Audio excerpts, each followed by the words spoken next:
first graders, it is time to read some Magic Tree House. When we last left Jack and Annie, they were playing with some polar bear cubs on the frozen water. And then the water started to crack, the ice started to crack, so they're starting to get very scared. And this is when they see the polar bear mother coming.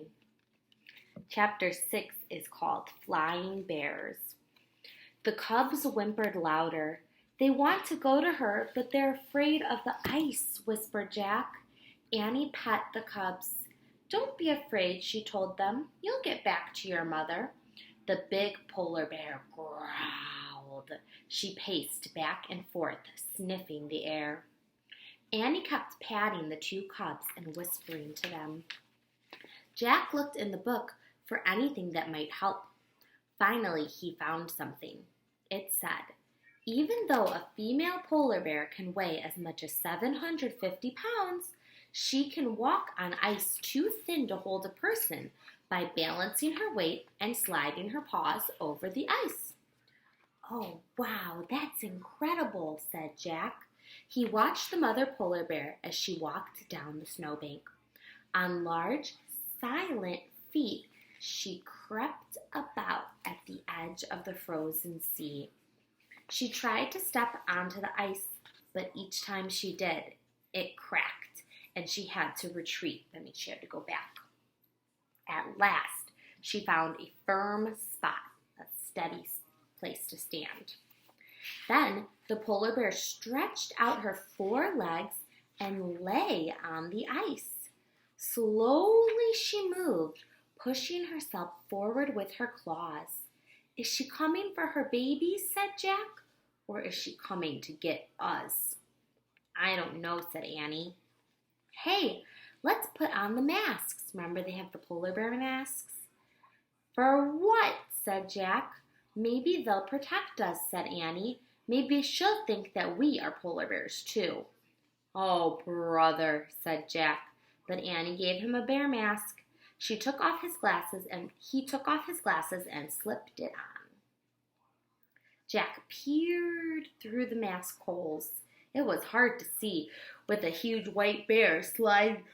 It was hard to see the huge white bear sliding over the frozen sea. He squinted. That helped. The polar bear looked at her cubs and let out a deep moan, like a sound she made. The two little bears carefully went to their mother. She licked the cubs and touched her nose at each of theirs. Then they crawled back. They crawled onto her back. They're safe now, said Jack. Even if the mother breaks through the ice, she can swim with them to shore. I just wish she wouldn't leave us behind, said Annie. The mother bear slowly turned her body around and pushed off with her hind legs, that means her back legs, with her cubs on her back. She began sliding away. So here is the mother polar bear with the cubs on her back.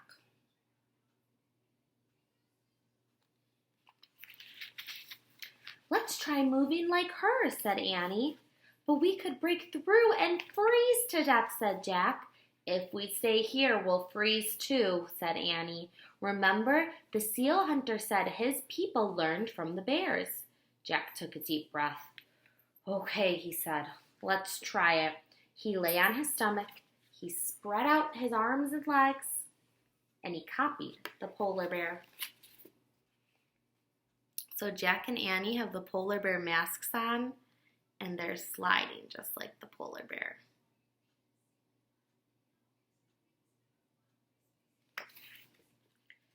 He pressed his mittens against the ice and pushed off, sliding his feet. Amazingly, there was no cracking sound. Grrr, he growled, and he pushed off again. He's pretending to be a polar bear. Jack heard Annie sliding behind him. He kept going, pushed and slid, pushed and slid.